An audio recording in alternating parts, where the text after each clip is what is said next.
Hello, Team Easy Dating. Oh, I am so excited for today's topic. How to share your head before you share your bed to make a man desire you, come closer, and want you. Oh, here we go. And we've got the beautiful, the amazing Lisa Shield. Lisa, say hi to everybody. Hi, everybody. It's great to be here. Yes, Lisa Shield. So excited for this interview. So, Yay. Me too. so the title, we're going to share the head before the bed. I love this. What the heck does that even mean for the people Ah, watching? And why do we care? More importantly, why should women care about this? well, Mike, one of the biggest mistakes, I think we live in this wonderfully sexually liberated time, which is awesome, right? And it's certainly better than our mother's time. So it's great that women are able to be sexually liberated. But the problem is, many of us use sex as a way of trying to connect with men. And men are putting a lot of pressure on us to have sex right away. And we are falling victim to this wonderful thing that we have available to us, which is sexual freedom.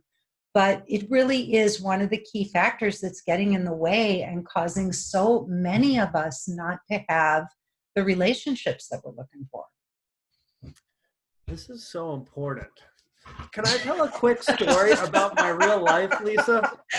Go for it, Mike. Go for it. This is not, it's not only for men or for women, it's for both of us. Yes, it is. I went on a first date and we were walking on the beach for an hour and a half, and it was going okay-ish, not great. We were having trouble opening up, and I was about to call the date, but I'm like, this woman's really gorgeous, and I feel like there's more to her, and I want to get to know her. So I'm like, let's go get a drink, and maybe she'll open up more. So I take her for a drink, and one drink turns into 4 or 5 drinks. And then it's been an hour and we've gotten to know each other really well and we've built a connection. And then I proceed to take her back to my apartment and we hooked up. Okay, Lisa? And so I'm walking her to her car after, and I go, do you regret that we hooked up? And she goes, no, I don't regret anything ever. I said, beautiful. Like, I want to get to know you better. Will you go on a second date with me? And she goes, yes. I'm like, great. I'm going to call you and we're going to set that up. So I reach out to her and she doesn't return my phone call. She texts me and she says, Mike, I don't think we have chemistry. I'm not going on a second date with you. And so I was like, okay. And right when you said this title, I'm like, well, I got her in bed, but I didn't get to her head. Mm-mm. No. And you also used alcohol as a way to create that connection. So, that's another thing. This is the thing. Creating a really deep emotional connection with somebody really is something that takes time. And people want it to be so instantaneous and automatic. And the truth is, you may feel something when you first meet somebody, but we all know as love coaches that is not necessarily a great sign. You want to like something about the person. There should be something that you find attractive, but you shouldn't need alcohol and sex to create that connection. And I think that that's one of the problems, is that we use those things. We try to bypass the process of really getting to know somebody, and we use other things to try to create that connection for us. So I cheated. I cheated myself. I cheated her. But you got laid, Mike. You got laid. Well, we didn't go all the way, but Oh, okay. So you yeah. didn't. I didn't get laid, but we had an enjoyable experience, Lisa. All right. There you go. Okay. Well, at least I enjoyed myself. Hopefully she did. Anyway, I digress. So I always hear you talking about being emotionally naked, and I feel like this is so important because if you're emotionally naked, that gets the head going, which ultimately brings a guy back, makes him want to commit to you, and just draws him in. So, how do you become emotionally naked? Wow. So first of all, you don't, like we talked about, you don't use alcohol and sex for these things. Um, and you really have to start to learn how to open up and start to really share yourself with people. And this is the scariest part is when you're sitting across from a stranger and most of us don't know, what do I say? What don't I say? What's too much? What's not enough? What do I say on a first date? How do I, whatever. And so this is what I work on with my female clients is learning what is appropriate, what's not appropriate, matching somebody's energy. If you don't want to go. So the first thing that happens on dates is that people think they're getting emotionally naked and they're starting to just spill everything. They just, I don't know, you kind of vomited. But people think that just because they're telling their old stories, about their exes and their husband, their old relationships and all of that, that is being emotionally naked. And yes, some of that stuff is vulnerable and it's hard to share. But the deepest level, there's 5 levels of connection. Oh, I put my dog's meds on here. So I could remember to give them to him. That's very funny. It's not about telling your deepest, darkest secrets. It's about making that connection with that person sitting across from you. So it's really about me taking a real interest in you and in what you have to say and really caring deeply about learning about you, wanting to know about you and wanting you to really know about me. But it's not just the stories. And there's 5 levels of emotional nakedness, right? There's 5. And I do it in terms of like a strip tease or strip poker. So it's like, fully clothed, unbuttoning your shirt, um, you know, getting down to your undies, and then buck naked.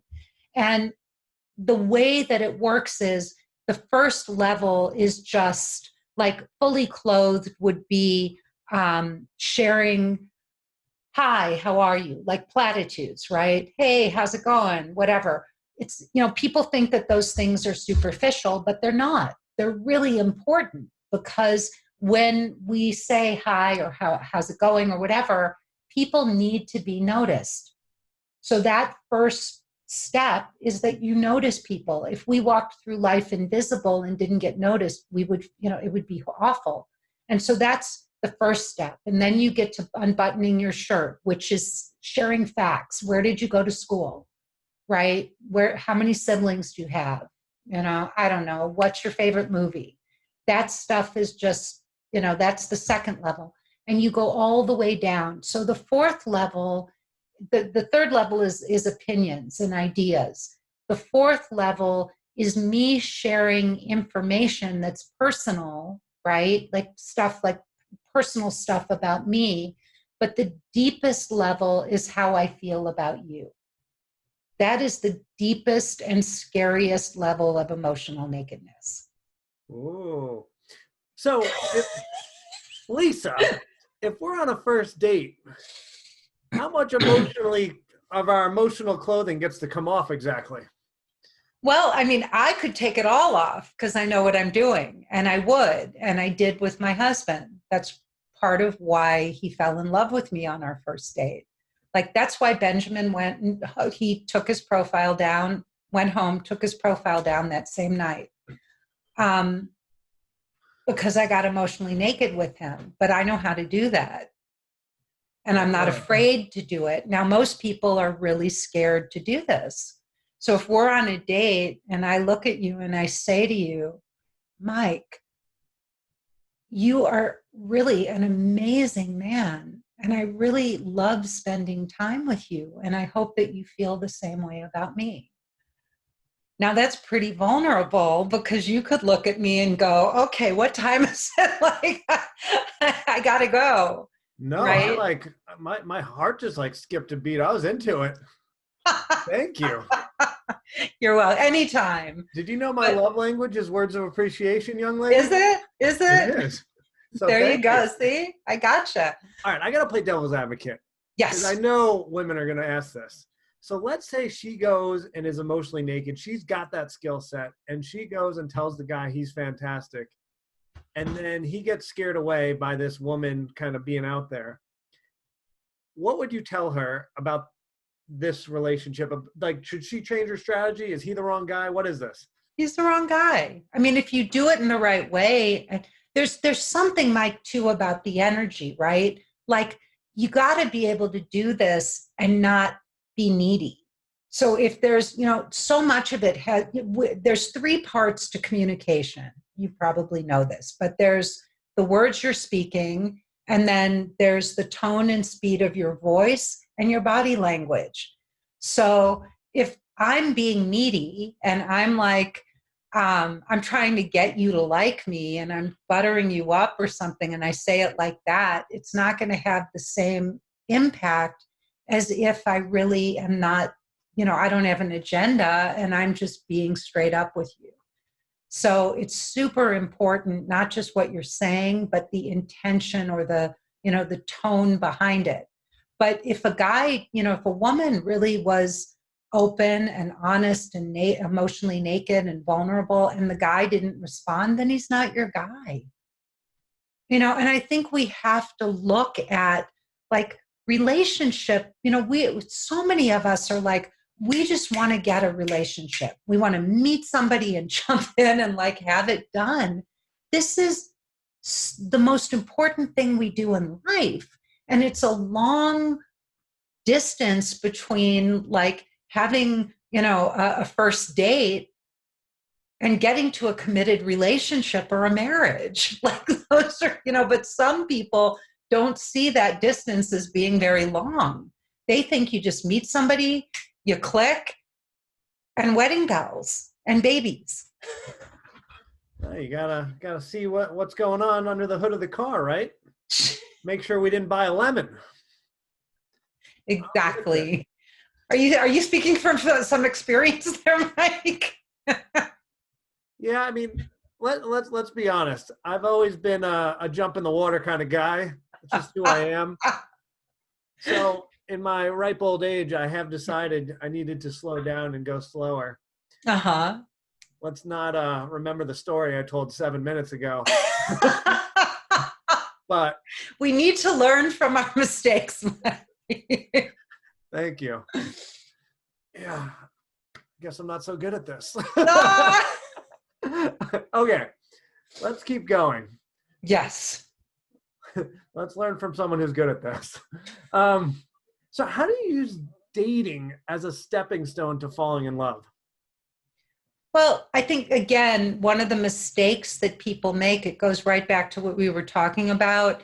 One of the mistakes that we make is we go on every date and it's like, is this the one? Is this the one? Is this my husband? Is this my husband? Is he my husband? Is she my wife? Is this, and we're going out there every single date and it's like, is this the one? Well, let's have managed expectations. Most of the people you meet on dates are not going to be the one, right? They're not. They're going to be a lesson. They're going to be a stepping stone. And so, one of the biggest, at least for me and my clients, we have lofty expectations of what we want in our partnerships, but most of us aren't there yet. We aren't the people that we need to be in order to have the relationship that we want. And so using each date as a stepping stone, going on those dates, learning how to get, taking risks, learning how to give a man compliments, learning how to get emotionally naked. Each date can be a stepping stone, so that by the time the love of your life, that Mike Goldstein, sits down in front of you and you're like, oh my God, like, I love this guy, I want him to like me, you're going to have it in the bag. I love that. I got to ask something. So, like, here's the thing with dating these days is we all treat each other horribly. And like pretty much everyone is guilty. Even like, I think I'm a nice guy. Like I've done some things that I probably shouldn't have. And so is I think everyone watching this. Anyway, there's concepts out there that, and it kind of makes sense because we barely know these people. Like we met them on the internet ish, and then we meet them and we're not friends with them. We're trying to see if they're husband, just like you said, we're like skipping a lot of steps. Is this my husband? Is this my wife? So we're not friends. So then when we get to time to not seeing them anymore, whether it be after date one, date two, maybe we ghost, maybe we send a breadcrumb. We do all these weird terminologies, but ultimately we don't treat them like a friend. A friend, we show up, we communicate how we're feeling, we tell them what's going on, and if we need to end things for whatever reason, we communicate that. Do you think dating and the stepping stones, should we be treating each date as, can I build a friendship with this person? Or what should the process be like, do you think? Well, I think, part of it is, one of the things that I was talking to my women about on a group call the other night was, talk to these men the way you would talk to any friend. Like, talk to them like a friend. If a guy hasn't written to you and you have a date planned, you wouldn't sit there if he was a friend and say, I can't believe he hasn't written, or, oh my God, he's standing me up. If it was a friend, you'd pick up your phone and say, hey, are we still on tonight? So I think it's very important to bring that attitude, because, love is just, really, love is your, sex with your very, very best friend. I mean, that's what you're doing. You want to take your best friend and then, have fun with them. So, I think I lost our thread, but I think I kind of went off track a little bit. But, I think it's really important to just, yes, treat people like friends, but I don't think you have to build friendships with everybody you go out with. But my women, they write every single guy, even if the guy doesn't write to them, they write and they say thank you, and it looks like we're not a match. I really appreciate you going out, taking the time to meet with me. But they do that whether the guy does it or not. Really? Yeah. Why do they do that? Close the circle because it's normal human decency, and because you want to treat everybody the way you want to be treated. And number three, it is empowering. It feels like crap to have people walking away, going on a date, spending, 2 or 3 or 5 hours hanging out with somebody, and then you never hear from them again. And that sucks. And if that keeps happening over and over and over again, it just feels fruitless. So, people, all of that residue, it just accumulates, and then you're lugging around this huge bag of disappointments.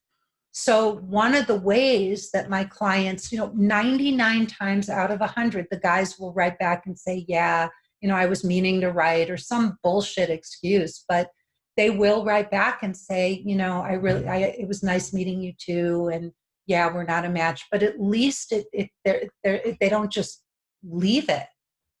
Yeah, I love that. I feel like the world is a lot smaller than we think it is. So when we go to the the grocery store and the gym or wherever, and we see them, you can kind of have like a, hey, how you doing? And or even like if they were like, also like the barometer for your husband is right up here, right? It's got to be spot on. It's got to be a fit. Versus the barometer for a friend is more down here, because you just need, because husband you see every single day, friend you see once a week or once every 3 weeks or whatever friendship level you have. But we have one activity in common. So when I want to do that activity, I'm calling this guy John. And if I see John once every 3 weeks, we build this friendship. Then all of a sudden, hey John, do you have anyone you could introduce me to that you think would be a fit now that you kind of know me? Hmm. and you might get a referral. Absolutely. That can happen too. They may know somebody. Most guys will say, I wouldn't fix you up with any of my friends because they know them. My husband, who is a really great guy, and I constantly say, do you know anybody for this one or that one? And he's like, no, like I don't. Wowzers. Okay. Yeah, he won't even fix. And he's a good guy. You'd think he'd know really great guys, but I think a lot of our friends are married too. So Absolutely. Your husband yeah. is a great guy, but let's keep going. Don't get me talking about my husband because I could do a whole segment just on that, Mike. Me too. I like that guy.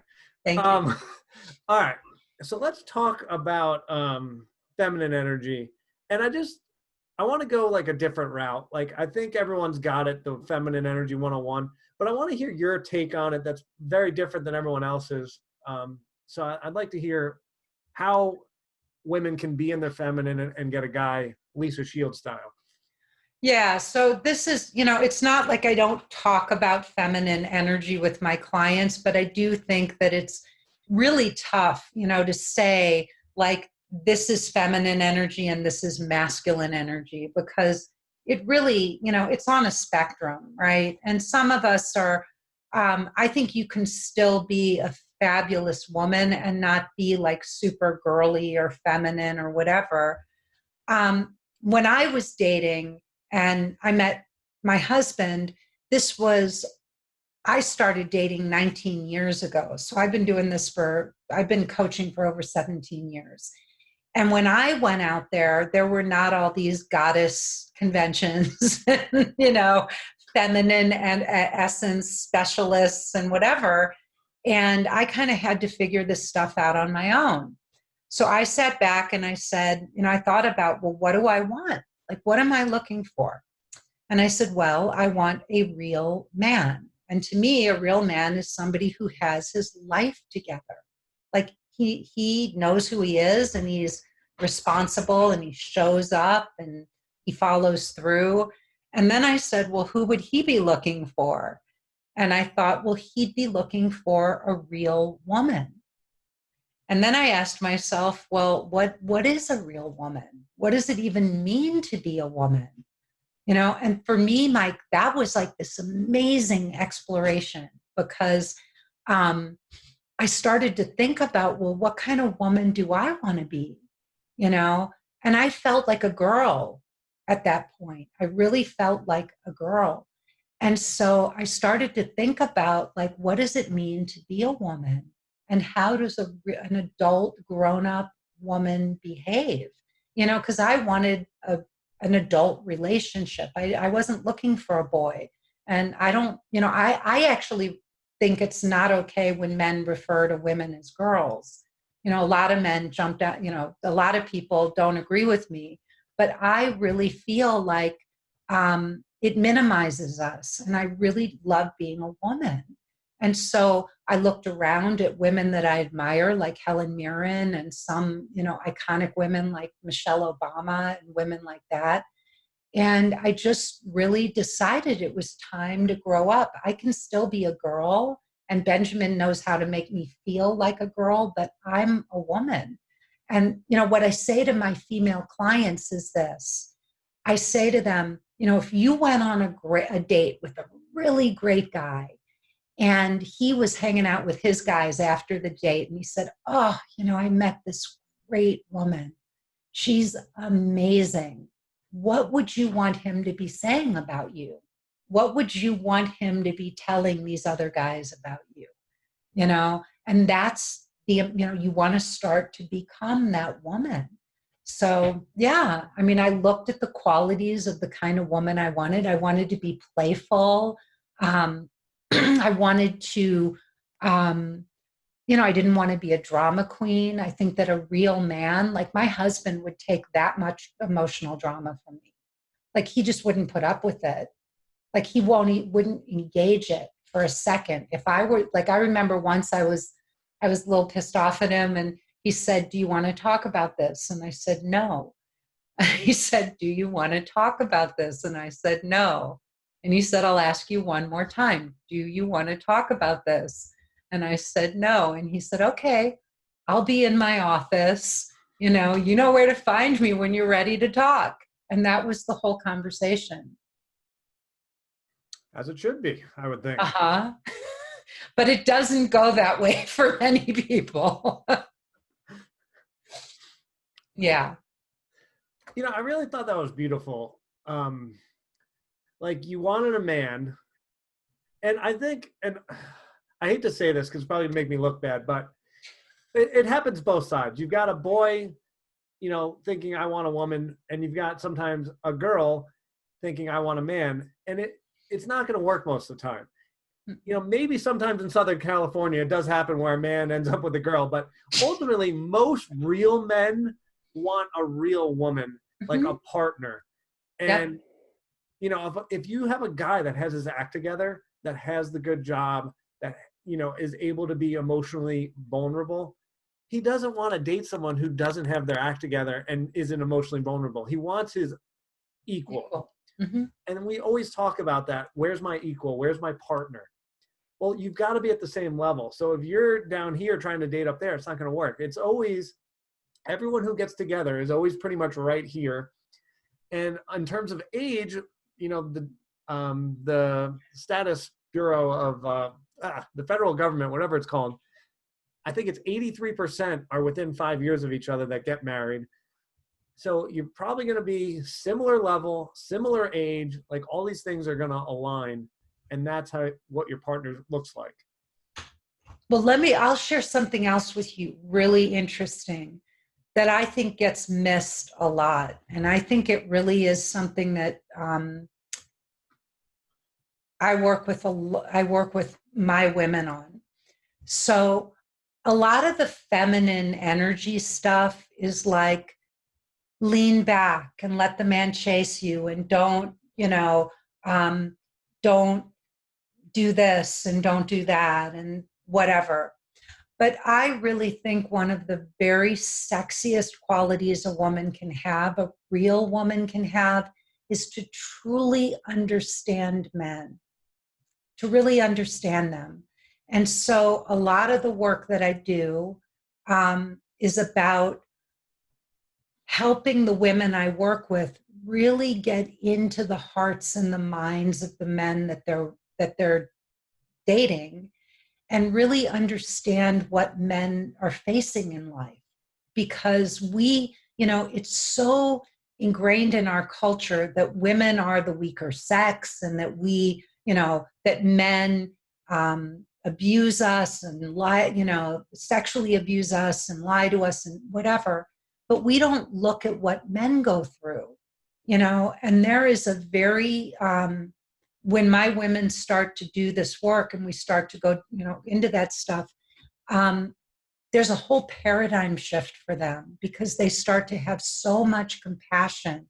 Like, I think a lot of women, we want men to advance sex. We want them to take the initiative and plan dates and all of that stuff.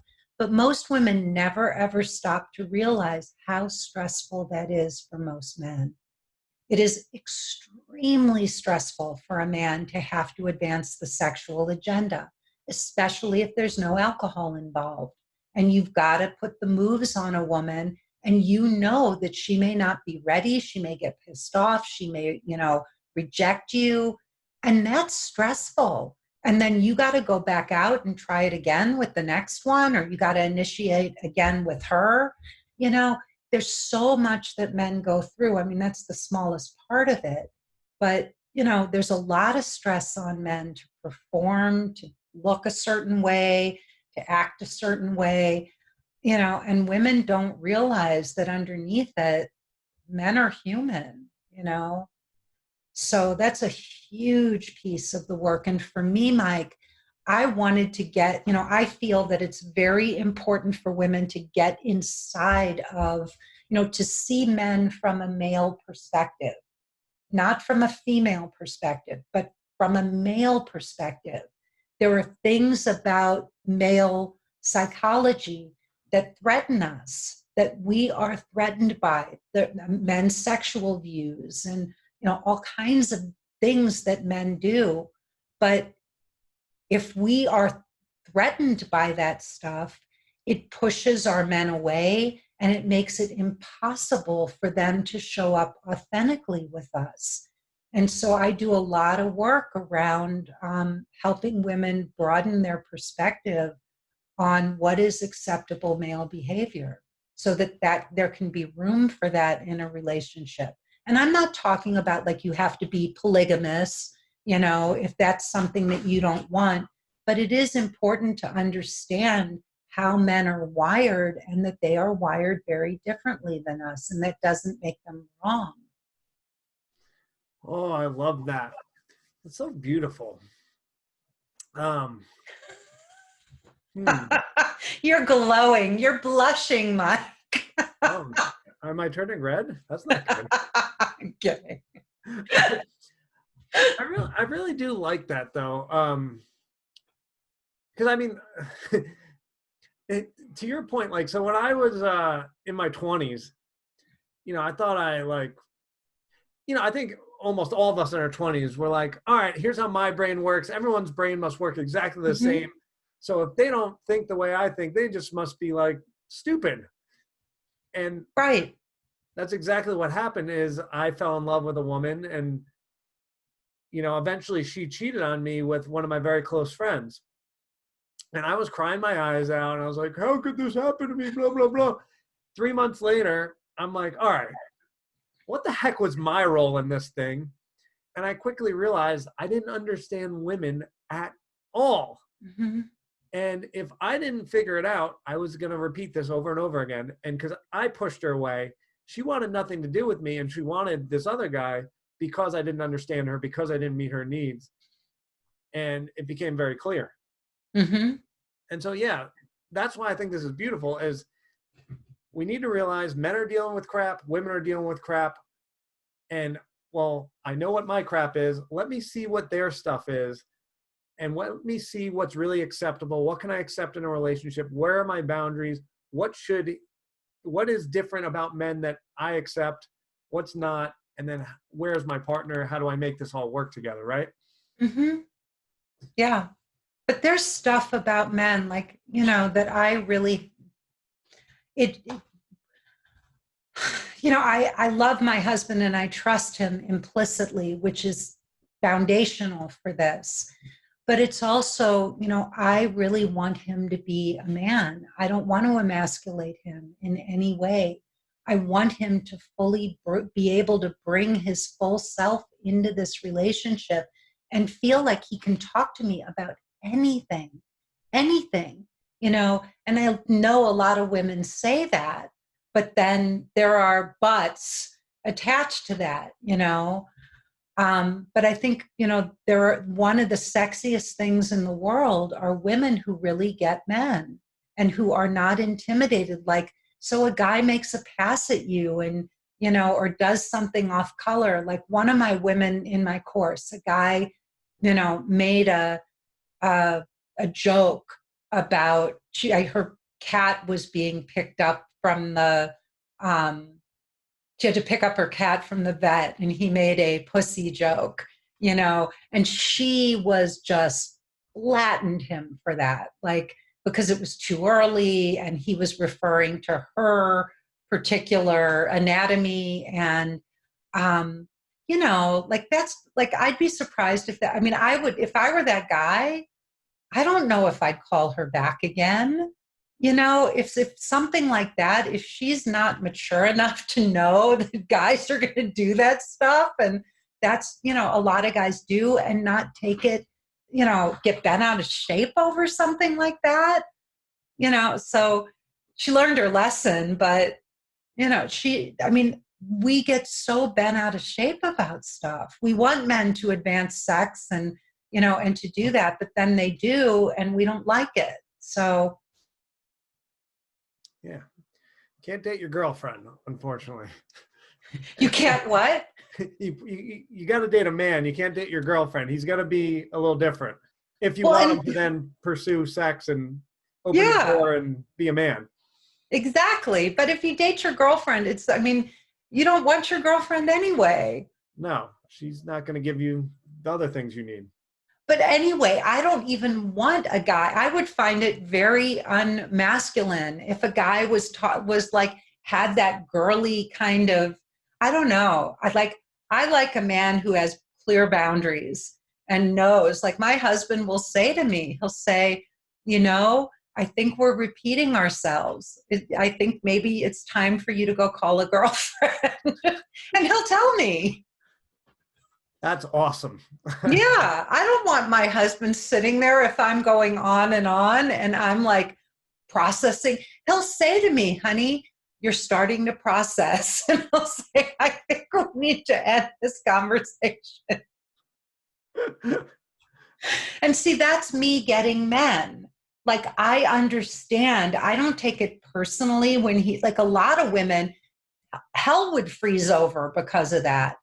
No, I'm just like, oh, I crossed the edge. All right, get back, like that's his limit. Yeah, and there's going to be days where you'll be processing, but he's going to listen because he's in a better space for listening. And then there'll be days. No, he's not going to listen. If Oh, I'm ever. processing, Okay. if I'm processing aloud, I get one go round.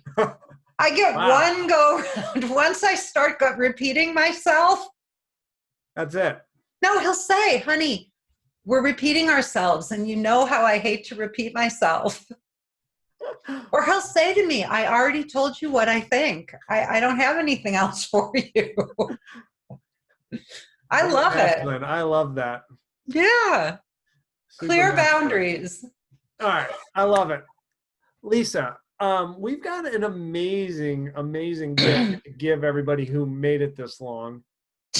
And so what we're going to do is I will plop it down in the description on the top, and then I'll put it as a top comment.